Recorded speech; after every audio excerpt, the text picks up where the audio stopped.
देशामध्ये हे भाजपचं हे सरकार आल्यापासून या ठिकाणी आपण अल्पसंख्याक कोणी बी या ठिकाणी सुरक्षित नाही। मी या जातीवादी मनुवादी विषमतावादी भाजप सरकारचं नरेंद्र मोदी त्याच्या पूर्ण गव्हर्नमेंटचा मी मच्छिंद्र लोकेकर एमआय पार्टी कार्यकर्त्यांना जाहीर निषेध करतो।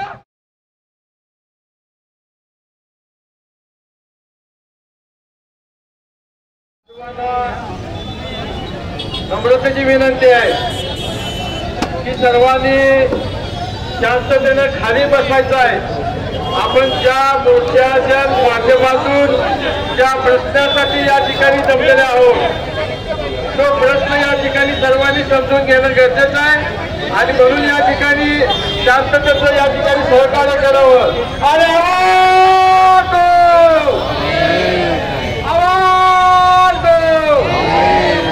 आज या ठिकाणी जमलेल्या तमाम सर्व मोर्चेकरी बांधवांना पशुपालक शेतकरी संघटना सामाजिक संघटनेचे इतर कार्यकर्त्यांच्या माध्यमातून या सामाजिक समितीच्या माध्यमातून आज हा मोर्चा आपल्या जिल्हाधिकाऱ्याला या ठिकाणी आपली ताकद दाखवण्यासाठी या ठिकाणी आलेला आहे।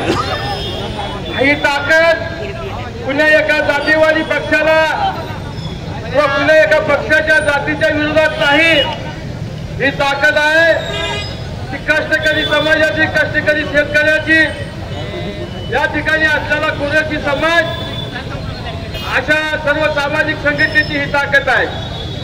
मित्रांनो गेल्या 15 तारखेपासून 15 जुलैपासून या महाराष्ट्रामध्ये कुरेशी समाजाच्या बांधवांनी जो संप पुकारलेला आहे या संपामुळे महाराष्ट्रामध्ये कित्येक लोकांचे या ठिकाणी निष्कारण होत आहे। परंतु या निष्काराची जबाबदारी घ्यायला सरकार तयार नाहीये, सरकार कुठलेही भाष्य करायला तयार नाहीये। त्याचं कारण एकच आहे की ही जी घटना आहे किंवा हा कुरेशी समाज आहे, हा कुरेशी समाज एक मुस्लिम घटक आहे आणि म्हणून त्यांना सहकार्य केलं तर त्यांचं या ठिकाणी कुठेतरी पक्ष भ्रष्ट होतो किंवा त्याची संघटना भ्रष्ट होती की काय असं त्यांना या ठिकाणी खऱ्या अर्थाने वाटत आहे।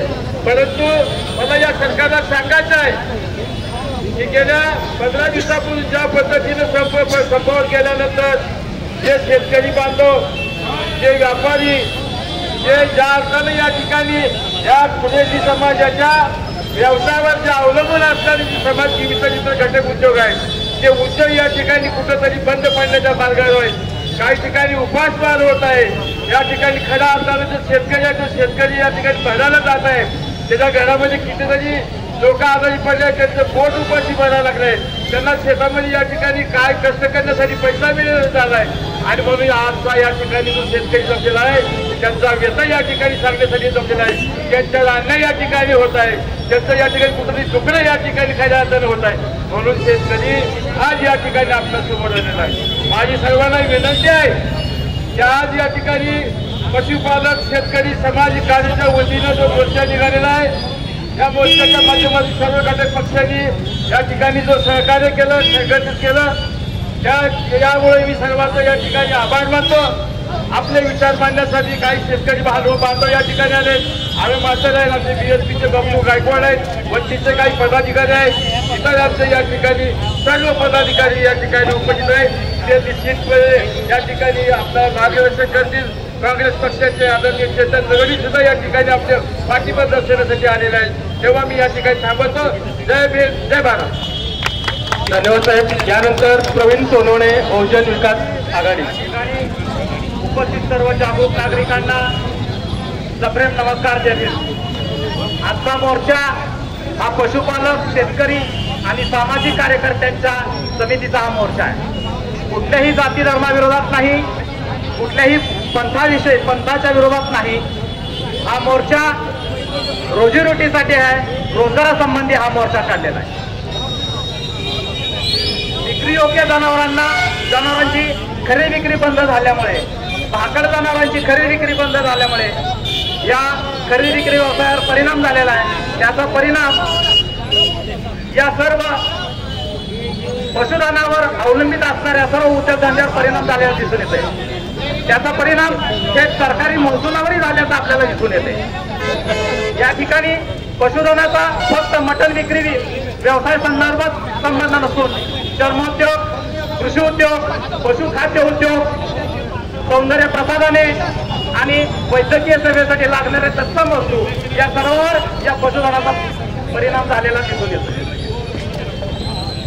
तेव्हा नगरपालिका अधिनियम 1965 अन्वये महानगरपालिकेने केलेल्या उपाययोजना निधीमधून स्लॉटर हाऊसची निर्मिती व्हावी, त्याची उभारणी करण्यात यावी अशी आमची मागणी आहे.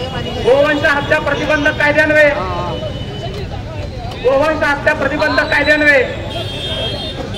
जो 1995 ला गोवंश हत्या प्रतिबंधक कायदा लागू करण्यात आला, त्याच्यामुळे सुधारणा करण्यासाठी या कायद्याचं पुनरावलोकन करण्यात यावे अशी आमची ठाम मागणी आहे. तर लोक या मोर्चाच्या अनुषंगाने न्यायालयीन लढाई बरोबरच रस्त्यावरची लढाई देखील या ठिकाणी आवश्यक आहे. या लढाईसाठी आपल्याला रस्त्यावरची लढाई लढण्यासाठी, न्यायालयीन लढाई लढण्यासाठी आपल्याला केंद्र सरकारकडे याचबरोबर राज्य सरकारकडे ठामपणे आपली भूमिका मांडण्याची आता आवश्यकता आहे.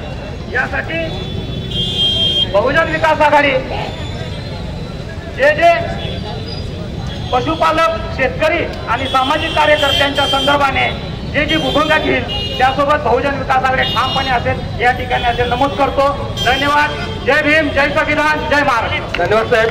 प्रत्येकाने 2 मिनिटांमध्ये रिपीट न करता आपल्याला या ठिकाणी व्यक्त करायचं आहे. मच्छिंद्र लोकेटवर 2 मिनिटांमध्येच आपलं मनोगत व्यक्त करायचं आणि रिपीट भाषण होऊ नये, मुद्दे होऊ नये. गुलामों को इंसान बनाना एक ही भाषा है, उसी का नाम परम पूज्य डॉक्टर बाबासाहेब आंबेडकर यांच्या विचाराला अभिवादन करून हिंदवी स्वराज्याचे संस्थापक छत्रपती शिवाजी महाराज यांच्या विचाराला, सगळ्या महापुरुषांच्या विचाराला अभिवादन करून आज या ठिकाणी बंधून आपण या फार लोक माझे काका तुम्ही बोललं पाहिजे बंधूनो. या देशामध्ये हे जे मटनचा व्यवसाय आहे, तर हे व्यवसाय सर्वसामान्य मुस्लिम समाज करत नसून या देशाचा जे प्रस्थापित समाज आहे, जे मी नावं घेतो त्यांचे, शहा, नितीन जोशी, या देशामध्ये आशियाई खंडामधला सगळ्यात 1 नंबर बीफ पुरवणारा जर देश कुठला असेल तर ते भारत आहे. या जगामध्ये इंटरनॅशनल मार्केटमध्ये जर बीफ मार्केटिंग करणारा भारत 3रा देश आहे. या मार्केटमध्ये तेलंगणा या राज्यामध्ये 400 एकर जमीन, या सर्वात मोठं प्रोजेक्ट या देशामधलं कंपनीचं नाव आहे अल कबीर. अल कबीर म्हणजे या मुस्लिम समाजाचं नाव आहे बंधूंनो. चालवता कोण? सतीश साहा. तर अशा पद्धतीने या देशामध्ये नरेंद्र मोदीच्या जे नातेवाईक आहेत, जे जवळचे आहेत, त्यांना या मुस्लिम समाजाला दिशाभूल करायचं आणि मोठ्या मोठ्या कंपन्या या भारत देशामध्ये नरेंद्र मोदी हे लोक चालवत आहेत. बहुजन समाजाच्या माझ्या कार्यकर्त्यांना विनंती आहे, ही जी लढाई आहे हे फक्त गुरुजी समाजाची नाही. हे शेतकरीचं जे गाय बैल असतंय त्यांनी घेऊन फक्त 1500 मध्ये ते गाय दुसऱ्यांना देतात. पण या देशामध्ये इंटरनॅशनल जी कंपनी आहे हे सगळे नरेंद्र मोदीचे हे सगळे नातेवाईक आहेत. मी या देशामध्ये बहुजन समाज सुरक्षित नाही, अल्पसंख्याक सुरक्षित नाही, बहुजन समाजाचे कार्यकर्त्यांना मारलं जात आहे, महिलांना मारलं जात आहे. अशा पद्धतीने हे बहुजन समाजाचं, अल्पसंख्याक समाजाचं मी नरेंद्र मोदी साहेबांना विनंती करतो की फक्त तुम्ही गोळ्या घालायचा आदेश द्या, करून घ्यायचा आदेश देऊ नका. संत कबीर का म्हणते, बिन मांगे मोदी मिले, बिन मांगे मोदी मिले, मांगने से ना मिले भीख, मांगने से मरना भला, यही सद्गुरु की सीख. कबीर साहेब आम्हाला काय सांगितलं की बाबा थोडंसं आपण संयम करा. हे जे कुरेशी समाज आहे हे रस्त्यावरचा समाज आहे, दलित समाज आहे, करून खाणारा समाज आहे. बोल सके तो मीठा बोलो, कटुता बोलना मत सीखो, लगा सके तो आग लगाओ, आग लगाना मत सीखो. परमपूज्य कबीर साहेबांनी सांगितलं या देशामध्ये हे भाजपचं हे सरकार आल्यापासून या ठिकाणी आपण अल्पसंख्याक कोणी बी या ठिकाणी सुरक्षित नाही. मी या जातीवादी, मनुवादी, विषमतावादी भाजप सरकारचं, नरेंद्र मोदी त्याचा पूर्ण गव्हर्नमेंटचा मी मच्छिंद्र लोकेकर एमआय पार्टी डायरेक्टरला जाहीर निषेध करतो। सगळ्यांनी एकदा पुन्हा जय भीम म्हणायचा। जब तक है दम में दम जय भीम कहेंगे, जय भीम, जय भीम, जय भीम। धन्यवाद। यानंतर सन्माननीय नागेश माने यांनी 2 मिनिटांमध्ये आपलं या ठिकाणी मनोगत शेतकरी कृती समितीच्या माध्यमातून हा जनाक्रोश मोर्चा या ठिकाणी काढण्यात आलेला आहे। जास्त काही मी मुद्दे मांडत नाही, एक मुद्दा मी मांडतो की प्रतिनिधी गोरक्षकाच्या माध्यमातून शेतकऱ्यांची व व्यापाऱ्यांची जी पिळवणूक केली जात आहे त्या विरोधामध्ये हा जनाक्रोश मोर्चा आहे। मी या माध्यमातून सरकारला एक प्रश्न विचारू इच्छितोय। महाराष्ट्र शासनाने या प्रश्नाचं उत्तर आम्हाला द्यायचं आहे की एखादा शेतकरी अडचणीत असेल, त्याच्या घरी त्याच्या मुलीचं लग्न असेल, त्याचा मुलगा परगावी शिक्षणाला आहे, त्या शिक्षणाचा खर्च असेल, तो खर्च भागवण्यासाठी आपल्या घरातलं एखादं जनावर जर तो घेऊन विक्रीसाठी बाजारात जात असेल तर ती गाडी अडवण्याचा अधिकार गोरक्षकाला कुणी दिला? हा प्रश्न माझा या शासनाला आहे। शासनाने या प्रश्नाचं उत्तर मला या ठिकाणी द्यायचं आहे। जर एखादा शेतकरी एखादी गाय सांभाळतोय, एखादा शेतकरी एखादी गाय सांभाळतोय, एखादी 2 लाखाची गाय विकत आणतोय, 20-25 लिटर दूध देणारी गाय, तर तो शेतकरी व्यापाऱ्याला 20,000 रुपयामध्ये विकत असेल तर तो शेतकरी वेडा की सरकार वेडा? या प्रश्नाचं उत्तर आम्हाला शेतकऱ्यांनी त्या सरकारने द्यायचं आहे। म्हणून मी आपल्याला एकच या ठिकाणी विनंती करतो की जी जनावरांची वाहतूक या ठिकाणी केली जाते यावर कायद्याने कुठलीही बंदी नाही।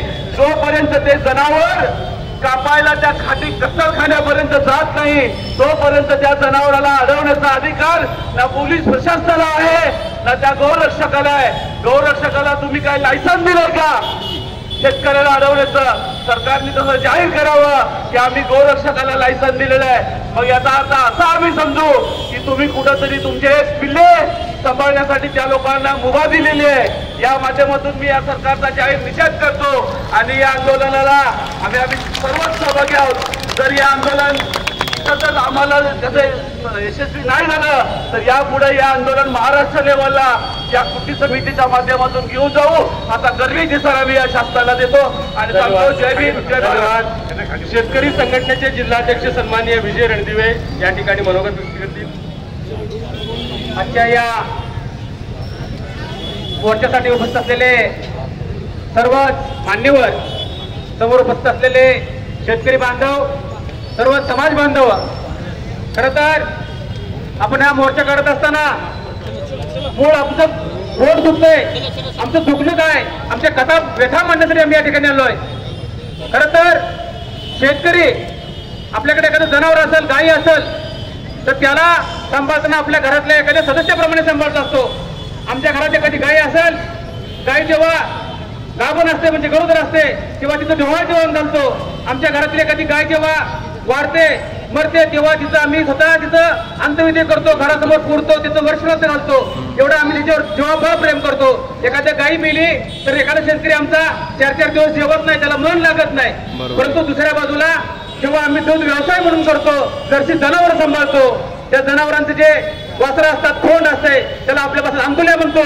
तो अंतुल्या आमच्या कामाचा नाही, तो शेताच्या उपयोगी येत नाही, शेतात काम करत नाही, म्हणून आम्ही त्याला विकत असतो। आम्हाला जेव्हा हे समाज व्यापारी येतात त्याचे आम्हाला 500 रुपये 600 रुपये देतात, 700 रुपये देतात, ते शेतकरी त्याला पैशाने विकत नाही तर आमच्याकडे त्याचा उपयोग नाही, तो अंतुले आमच्या कामाचा नाही।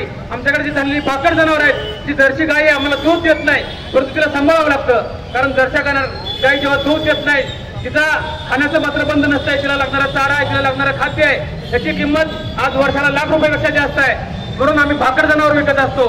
आमच्याकडे जे झालेले एखादी गाय आहे, अपंग झाली आहे, गाय एका दुसऱ्या गायने मारलाय, तिला आता सांगितले का बांधवांनी की 1 लाखाला आणलेली गाय आम्हाला 20,000 रुपये विकायची वेळ येते, आम्ही विकतो म्हणजे आम्ही वेळे नाही, परंतु त्या गायीला आम्हाला जर भरता येत नाही तिच्यापासून दूध घेता येत नाही, पुन्हा आम्हाला ती गाय विकावं लागते, कारण तिला सांभाळण्याचा खर्च आज आमच्या आवाक्याच्या बाहेर गेलेला आहे. एका बाजूला शेतकरी आर्थिक अडचणीत असताना दुग्ध व्यवसाय म्हणून आम्ही त्याचा व्यवसाय करत असताना आम्हाला येणाऱ्या अडचणीवर आम्ही मात करण्यासाठी पुन्हा आम्ही जर ते जनावर विकत असेल तर तुम्ही आमच्याकडून घेणारे जनावर किंवा हे व्यापारी बांधव घेऊन जातात तेव्हा तथाकथित गोरक्षकांना अडवतात, त्यांची जनावरे जप्त करतात, त्यांच्यावर गुन्हे दाखल करतात. अनेक ठिकाणी आता सांगितल्याप्रमाणे चांगल्या गायी आम्ही जर बाजारातून विकत घेऊन येत असताना सुद्धा किंवा आमच्या गायी विकायला घेऊन जात असताना जरच्या गायी ज्या आहेत त्या विकायला जात असताना सुद्धा तथाकथित गोरक्षक त्यांची गाडी अडवतात, त्यांना त्रास करतात.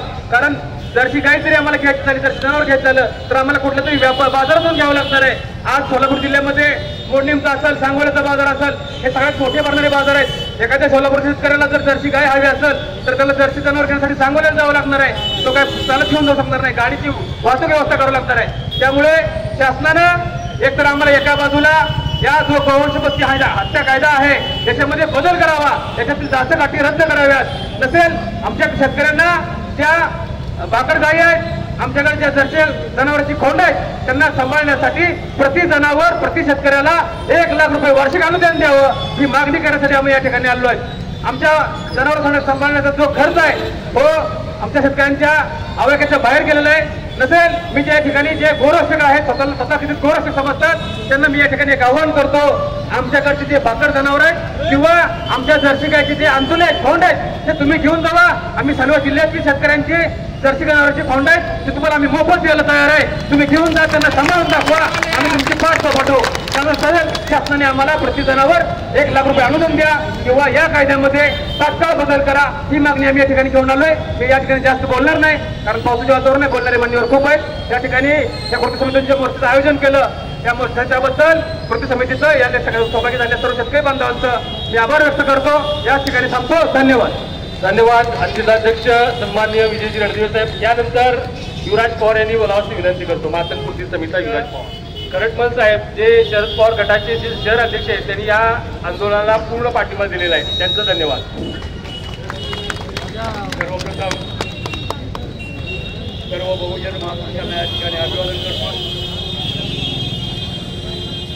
आज सोलापुरामध्ये पशुपालक, शेतकरी, सर्व सामाजिक संघटना यांच्या वतीने हा जो मूक मोर्चा आयोजित करण्यात आला, या मूक मोर्चाच्या निमित्तानं उपस्थित असलेल्या सर्व माझ्या बहुजन बांधवांचं या ठिकाणी मी स्वागत करून मी माझे विचार थोडक्यात व्यक्त करणार आहे. गेल्या 15 जुलैपासून या महाराष्ट्रातील जनावरांच्या अनुषंगानं शेतकरी असतील, शेतमजूर असतील, शिवाय शेतीच्या उत्पादनावर आपली उपजीविका करणारे बहुजन बांधव असतील, यांनी गायीच्या नावाखाली त्या गोरक्षकांनी या महाराष्ट्रामध्ये धुमाकूळ घातलेला आहे आणि या गोरक्षकाला या महाराष्ट्र सरकारने पडद्यामागून पाठिंबा दिलेला आहे. अशा गोरक्षकाच्या त्रासामुळं आपापला व्यवसाय या ठिकाणी बंद करून आपल्या उपजीविकेच्या निमित्तानं उपासमार होत असताना रस्त्यावर आलेला हा बहुजन समाजातला बांधव आज आपला आक्रोश या ठिकाणी आपल्या विचारातून व्यक्त करण्यासाठी आलेला आहे. खरं तर हा मोर्चा या ठिकाणी येत असताना काही शेतकरी बांधवांनी आपल्या व्यथा इथल्या इलेक्ट्रॉनिक प्रसिद्धी माध्यमासमोर मांडलेल्या आहेत आणि त्या व्यथा ऐकत असताना हा या राज्यातला शेतकरी किती व्याकुळ झालेला आहे. या कथित गोरक्षकाच्या त्रासामुळे हा शेतकरी हतबल झालेला आहे आणि अशा हतबल झालेल्या शेतकऱ्याच्या पाठीशी आम्ही फुले आंबेडकर चळवळीचे कार्यकर्ते ठामपणे उभा राहिलेलो आहे. हा विचार, ही ताकद या सरकारला दाखवण्यासाठी आणि सरकारनं या प्रश्नाची लवकरात लवकर दखल घेऊन हा जो गोरक्षकाकडून होणारा त्रास आहे आणि या त्रासामुळं हा जो व्यवसाय या ठिकाणी बंद झालेला आहे याच्यावरती योग्य तो निर्णय घ्यावा आणि जर निर्णय घेतला नाही तर मी आपल्याला या ठिकाणी आवाहन करतोय, येणारी नगर परिषद आहे, येणारी ग्रामपंचायत आहे, येणारी महानगरपालिका आहे, या ठिकाणी या सरकारला आपण आपला जबाब विचारून त्यांना त्यांची जागा दाखवावी एवढं या ठिकाणी आवाहन करतो. मला बोलण्यास संधी दिली त्याबद्दल धन्यवाद. धन्यवाद. यानंतर शंकर देवकर बार्शीचे शेतकरी या ठिकाणी उपस्थित आहेत. त्यांनी 2 मिनिटांमध्ये आपलं मनोगत. आज या ठिकाणी समस्त सोलापूर जिल्ह्यातील शेतकरी बांधव, पशुपालक, व्यापारी मित्र आणि सर्व कुरेशी समाज या महाराष्ट्रात या समाजावर आणि या शेतकऱ्यावर वारंवार होणारा अत्याचार, अन्याय हा स्वयंघोषित गोरक्षाच्या माध्यमातून केला जातो. हे होत असताना या समाजानं आज 1 महिन्यापेक्षा जास्त दिवस झाले संप बंद पुकारलेला आहे. सगळ्यांचे रोजीरोटीचा प्रश्न उपस्थित झालेला आहे. सर्वसामान्य माणूस रस्त्यावर आहे, आज आपल्या सर्वांच्या समोर आहे. हे होत असताना या गोरक्षकांना यंदा या गाड्या अडवण्याचा कोणी अधिकार दिला आहे हे प्रथम शासनाला विचारावा लागतो. आणि या गोरक्षकांच्या माध्यमातून गाड्या पकडून दिलेल्या या गाई म्हशींच्या गाड्या या पोलीस स्टेशनला जमा केल्या जातात आणि त्यांच्यावर बेकायदेशीर गुन्हे दाखल केले जातात. या गुन्ह्याचा काय ताळमेळ लागत नाही आणि ही जी जनावरं त्या गोरक्षकांना त्या गोरक्षणमध्ये जमा केली जातात याचा हिशोब आज तागायत कधीही लागलेला नाही. आणि ह्या गोरक्षकांच्या माध्यमातून पकडून दिलेल्या गाड्या कोर्टाच्या माध्यमातून सोडल्यानंतर या गाई म्हशींचा हिशोब सुद्धा कधी दिलेला नाही. मग ह्या गाई म्हशींचा हिशोब आणि हे गोरक्षकांनी गोशाळेत जमा केलेली जनावरं गेली कुठं, याचा पोशिंदा कोण आहे आणि याचा बोलावता तरी कोण आहे? या देशात हे कत्तलखाने चालवणारे कोण आहेत? एकाही कसाबाचा किंवा एकाही कुरेशी समाजाचा किंवा मुस्लिम समाजाचा, दलित समाजाचा कुणाचा सुद्धा कत्तलखाना नाही. जी 5 कत्तलखाने ह्या देशात उभारलेले आहेत सगळे दोषी शर्मा वर्मा ह्या सगळ्या शहांचीच आहेत. आपल्यापैकी कोणाचं एक तरी कत्तलखाना किंवा एक तरी आहे काही आपल्या प्रत्येक बसणाऱ्यांनी सांगावं. आणि माझी ह्या प्रसार माध्यमाला विनंती आहे, आपण हे प्रसार माध्यम आपण एक ह्या लोकशाहीचं एक आपण चौथा अंग समजतो, पण ह्या लोकांवर अन्याय होत असताना या गाई म्हशी ह्या कापण्याचा अधिकार हा प्रत्येक तालुका स्तरावर त्या नगरपालिकेने या लोकांसाठी स्लॉटर हाऊस निर्माण करून दिलं पाहिजे. आणि जी निर्भोती ती बंद पाडलीत की केवळ या शासनाच्या द्वेषी प्रवृत्तीनं ह्या राज्यातला हा समाज अतिशय चुकीच्या मार्गाने या लोकांच्या उपासमार होत आहे. जर आपल्याला गोहत्या बंदच करायची असेल त्या या सर्वसामान्य माणसाच्या हाताला तुम्ही काम द्या आणि मगच परत ह्या गोष्टीचा तुम्ही पुनर्विचार करा. हे करत असताना अमेरिकेसारख्या या बऱ्याचशा देशांनी जर्सी गाई त्यांनी त्या देशात पूरक खाद्य म्हणून ब्रीड तयार केलेला आहे. आपण या राज्यात ह्या शासनानं गोवंश हत्या करायची नाही. मग ती खिलार असेल, खिलार गाय असेल, बैल असेल. मी आज 8 वर्ष झालं सातत्याने या समाजाच्या सोबत आहे. कुठलीही गोहत्या केली जात नाही, कुठल्या खिलार गायची किंवा खिलार बैलाची हत्या केली जात नाही.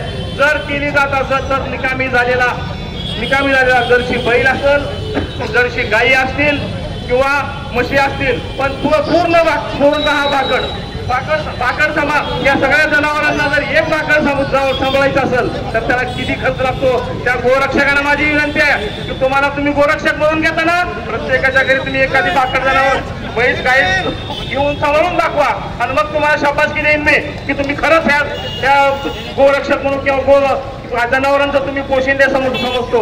त्याचबरोबर आणखीन एकदा मी या राज्य शासनाला आणि या केंद्र शासनाला विनंती करू इच्छितो, जर आपण केंद्राच्या परवानगीनं या देशात मोठे स्लॉटर हाऊस एक्सपोर्टसाठी आपण त्यांना 50% अनुदान देऊन उभं करून दिलेले आहे, त्याचप्रमाणे या राज्यातल्या प्रत्येक तालुक्यात प्रत्येक जिल्ह्यात आपण स्लॉटर हाऊस उभं करून द्यावं, त्याला मान्यता द्याव्या आणि त्याला राज्यात आपल्या शासकीय कार्यप्रणालीच्या कार्यकक्षेत बसून या उद्योगाला आपण परवानगी करून द्यावी एवढीच या ठिकाणी आपल्याला विनंती करतो. आणि ह्या होत असलेला शेतकरी आणि कुरेशी समाज या सर्वसामान्य लोकांवर जो शासनाकडून बेकायदेशीर गोवंश हत्याकडून जो गोवंश म्हणून घेणाऱ्याकडून जो अन्याय अत्याचार होतो, या अन्याय अत्याचार कुठेतरी थांबला पाहिजे एवढी विनंती करतो आणि माझी 2 शब्द संपवतो. धन्यवाद. यानंतर सागर रविराज यांना विनंती करतो की आपलं मनोगत आपण थोडक्यात